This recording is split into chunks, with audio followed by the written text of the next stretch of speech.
Imagine you're standing at the edge of a huge, man-made pool under the bright Pacific sun. Cheers echo from thousands of fans as a massive killer whale leaps high on command. The crowd is thrilled by the show they paid big bucks to see. Everything seems perfect, like a dream. Then suddenly, the mood shifts. The orca's playfulness turns into dark rage. Before you know it, its sharp teeth clamp down on you, dragging you into the dark depths. The cheers turn to screams as the water churns with blood.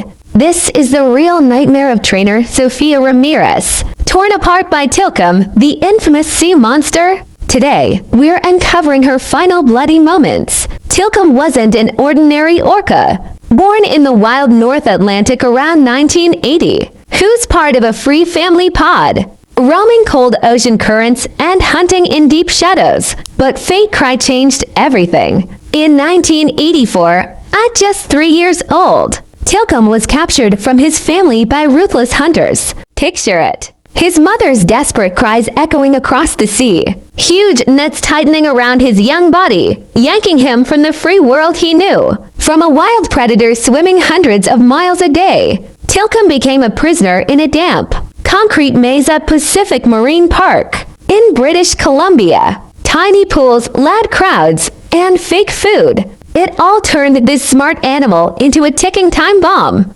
Early trainers saw him as obedient, even friendly. But deep inside, loneliness and stress planted seeds of hidden rage, primal, anger no one could control. Sophia Ramirez, the top trainer at Aquaworld San Diego, spent decades building a bond with Tom. She loved the ocean from childhood, growing up on Mexico's beaches with dreams of connecting with sea creatures. From a shy girl watching waves, Sophia became a star in the marine entertainment world with her warm smile and expert skills. Captivating millions, they called her the Orca Queen, someone who could talk to these beasts through gestures and looks. Sophia believed respect could bridge species gaps, that trust would beat wild instincts. She trained Tilikum in thousands of sessions, fed him by hand, even swam with him like friends. But behind the stage smiles Sophia might not have realized.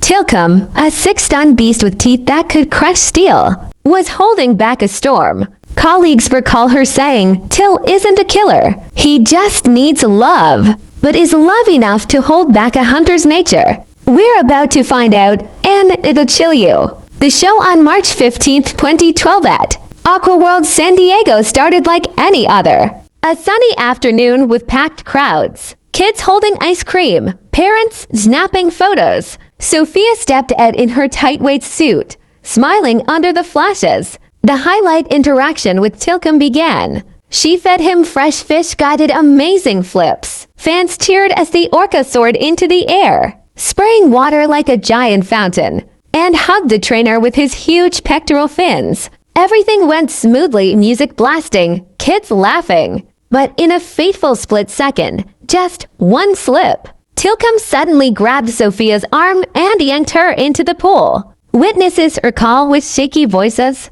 it was like a destruction machine exploding. His eyes were red, teeth gleaming in the sun. Tilly thrashed wildly, smashing the water into huge waves. Biting madly like a hellish monster, Sophia fought to escape, arms and legs flailing in desperation. But his massive power tore her like a rage doll. Blood gushed from wounds, turning the clear blue pool into a red mess. The metallic smell spreading and panicking the crowd. The trainers hit emergency alarms, sirens wailing, throwing fish and distractions, balls, nets. But Tilikum ignored it all as if rage blinded him. He dragged Sophia into the dark depths, holding her under for over 40 minutes, crushing bones and ripping her body apart. Each second was endless agony. Sophia tried surfacing for air, but Tilikum pulled her deeper, jaws locked like iron clamps. Animal psychologists later said gravely, this is the result of years in captivity.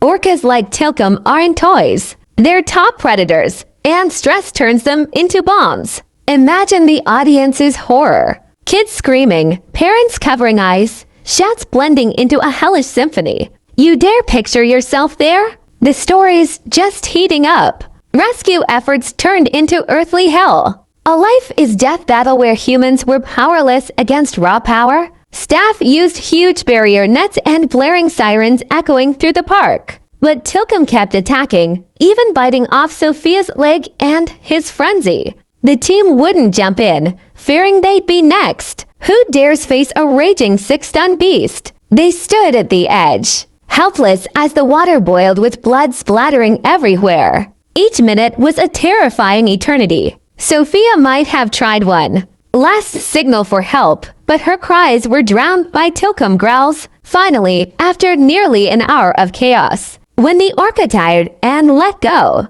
they pulled Sophia's body up, a mangled, bloody wreck that made rescuers turn away in horror. The autopsy revealed gruesome details. Sophia had a crushed skull, broken spine, smashed organs, and countless deep fatal bites like knife slashes. But this wasn't Tilikum's first kill. His dark history spanned decades. Back in 1992, he drowned another trainer at Pacific Marine Park during a similar session, holding the victim underwater until death. In 2001, Tilikum dragged and tore apart Marcus Hale, a reckless night intruder who climbed into the tank. Scientists from the documentary Deep Fury commented angrily, "Tilikum isn't a demon. He's a victim of a cruel exploitation system, where humans turn smart animals into performing slaves." Pause here. Realized Tilikum killed 3 people yet was kept for shows. That's deadly greed in the industry, and it sparked a global storm.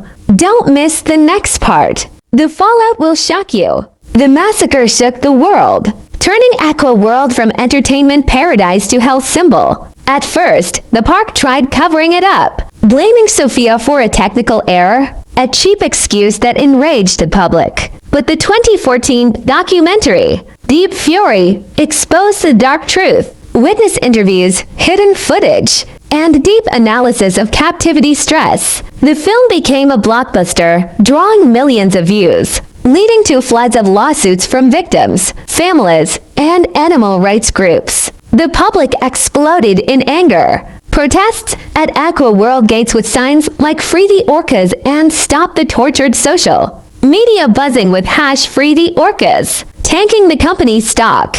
Aquaworld had to overhaul everything, ending orca shows in 2017, promising better habitats with bigger pools and conservation programs. But the damage was huge. Hundreds lost jobs. The park nearly went bankrupt. Sophia's legacy lives on through a marine protection foundation in her name, raising millions for wild orca research and anti-captivity efforts. Her family, an endless grief turned tragedy into purpose. She loved the ocean, and we won't let her death be in vain. Tilikum died in 2018 from chronic captivity, illnesses, skin infections, organ failure. A sad end for the ocean ruler. But questions linger hauntingly.